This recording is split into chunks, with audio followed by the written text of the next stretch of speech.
Welcome to the Tandem Fire Pit Installation Guide. To get started, you will need a rubber mallet, level, square, drill, grinder, and a concrete saw.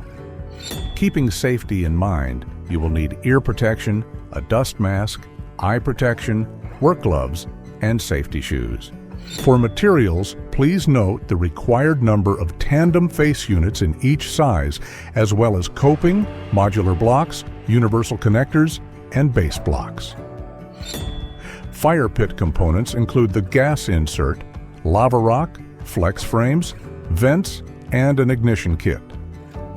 First, you'll need to prepare your base, which will vary depending on whether you're building on an existing patio, poured concrete, or a compacted base.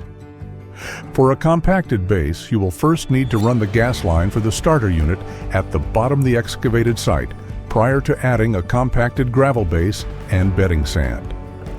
To finish the foundation, lay a row of base block on top of the bedding sand. For optimal installation, follow this installation plan for the first level. For better stability during the assembly, follow this sequence.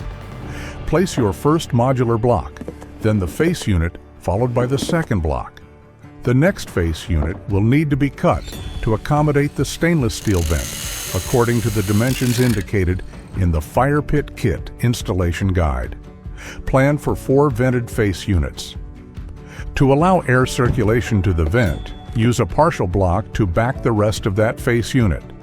Blocks can be split by using another block as support. Position the block to be split, aligning the V grooves on the edge of the support block, and hit the tail of the block with a mallet. Plan for 7 split blocks for the total build.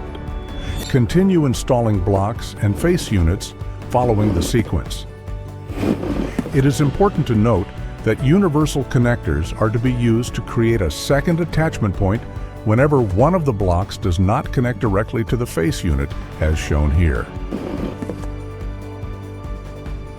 Continue the sequence using a cut face unit for venting where shown.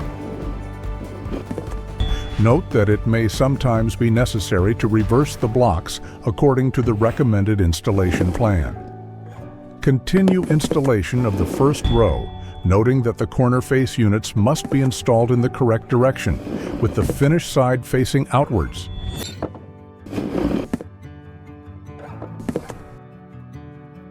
Remembering to use universal connectors when a block is not directly attached to a face unit, and ensuring there is a vented face unit on all 4 sides.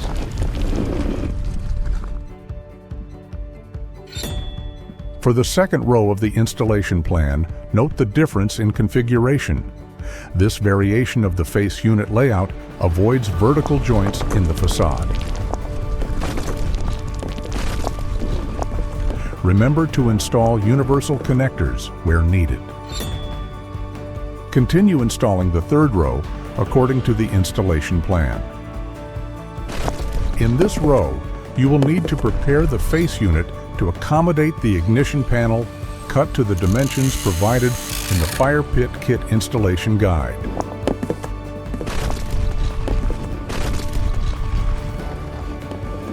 Next, install the element's gas insert. Always follow the manufacturer's recommended installation methods, adhere to local building codes, and ensure all connections are made by a qualified professional to maintain safety and compliance. Place the shorter side of the flex frame facing inward against the blocks.